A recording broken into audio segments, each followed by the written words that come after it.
त्र्यम्बकं यजामहे सुगन्धिं पुष्टिवर्धनम् उर्वारुकमिव बन्धनात् मृत्योर्मोक्षीयमामृतात्। Namaskar, Om Namah Shivaya. Welcome to the media channel of Deep Darshan Vidya Dindoli. I am Jessar Samar with my comrades Srisha Belda and Pet Chavda. I am going to acknowledge you about Trimbakeshwar ज्योतिर्लिंग। त्र्यंबकेश्वर ज्योतिर्लिंग में ब्रह्मा, विष्णु और महेश तीनों ही विराजित थे। यही इस ज्योतिर्लिंग की सबसे बड़ी विशेषता है। अन्य सभी ज्योतिर्लिंगों में केवल भगवान शिव भी विराजित है। त्र्यंबकेश्वर ज्योतिर्लिंग मंदिर महाराष्ट्र प्रांत के नासिक जिले में त्र्यंबक नामक गाँव में है। यहाँ के ब्रह्मगिरी नामक पर्वत से गोदावरी का उद्गम है। इन्हीं पुण्यतः गोदावरी के उद्गम स्थान के समीप स्थित त्र्यंबकेश्वर भगवान की बड़ी महिमा भी है। गौतम ऋषि तथा गोदावरी के प्रार्थना अनुसार शिव इस स्थान में वास करने की कृपा की और त्र्यंबकेश्वर नाम से विख्यात हुए। मंदिर के अंदर छोटे से गड्ढे में 3 छोटे छोटे लिंग है। ब्रह्मा, विष्णु और शिव इन तीनों देवों के प्रतीक माने जाते हैं। शिव पुराण के अनुसार ब्रह्मगिरी पर्वत के ऊपर जाने के लिए चौड़ी चौड़ी 700 सीढ़ियाँ है।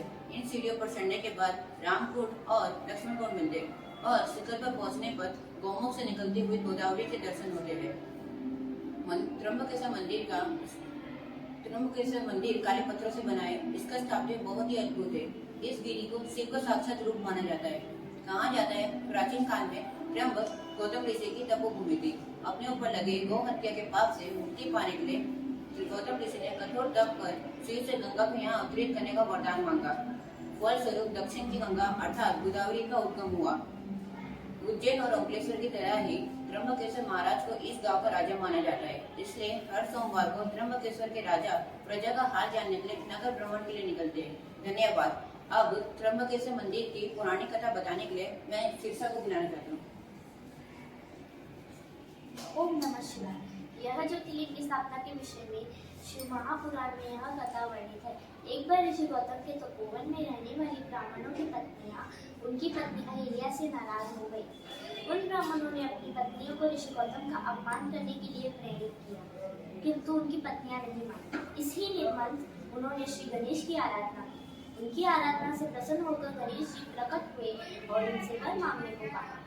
उन ब्राह्मणों ने कहा, प्रभु यदि आप हमारी आराधना से प्रसन्न हैं तो ऋषि गौतम को इस तपोवन से बाहर निकाल दें। उनकी यह बात सुनकर गणेश जी ने उन्हें ऐसा वर न मांगने के लिए बहुत समझाया, पर वह ब्राह्मण अपने आग्रह पर अटल रहे। अंत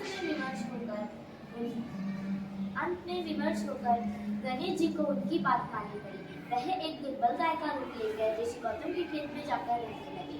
एक दिन जब गाय घास चल रही थी तब ऋषि गौतम ने बड़ी नरमी से हाथ में फूल लेकर गाय को लपकाने की कोशिश की। जैसे ही वह गाय को मारने के लिए लपके, गाय को तुरंत स्पर्श होते ही गाय वहीं गिरकर मर गई। इस घटना से चारों ओर हाहाकार मच उठा। वह ब्राह्मण एकत्रित होकर ऋषि गौतम को गो हत्यारे कहकर पुकारने लगे। इस घटना से ऋषि गौतम बहुत ही ज्यादा आश्चर्यचकित और दुखित थे।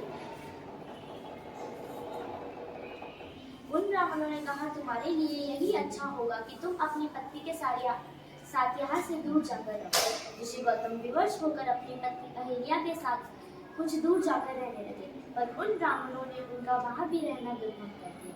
वे वहां जाकर कहने लगे कि तुमने गौ हत्या की है, आज से तुम्हें वेद, पाठ और यज्ञ जैसे कार्यों का कोई अधिकार नहीं रहता है। आगे की पौराणिक कथा बताने के लिए मैं चावला हेड को बुलाना चाहती हूँ। ओम नमः शिवाय। तब उन्होंने कहा कि गौतम, तुम अपने पाप को सर्वत्र बताते हुए 3 बार पूरी पृथ्वी की परिक्रमा करो, फिर यहाँ लौटकर 1 महीने तक व्रत करो।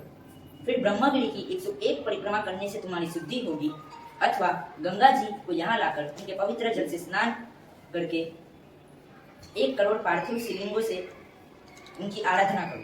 फिर पुनः गंगा जी के जल से स्नान करके इस ब्रह्मगिरी की 11 बार परिक्रमा करो।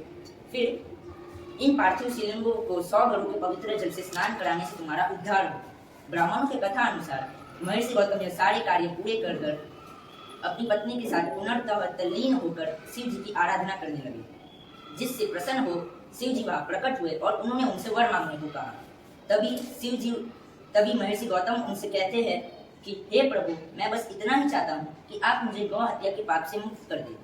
तभी शिव जी उनसे कहते हैं कि गौतम, तुम सर्वदा निष्पाप हो। तुम पर गौ हत्या का पाप छल पूर्वक लगाया गया है। मैं तुम पर यह अपराध छल पूर्वक लगाने वाले तुम्हारे आश्रम के उन ब्राह्मणों को दंड देना चाहता हूँ। इस पर महर्षि गौतम कहते हैं कि प्रभु, उन्हीं के निमित्त से तो मुझे आपके दर्शन प्राप्त हुए।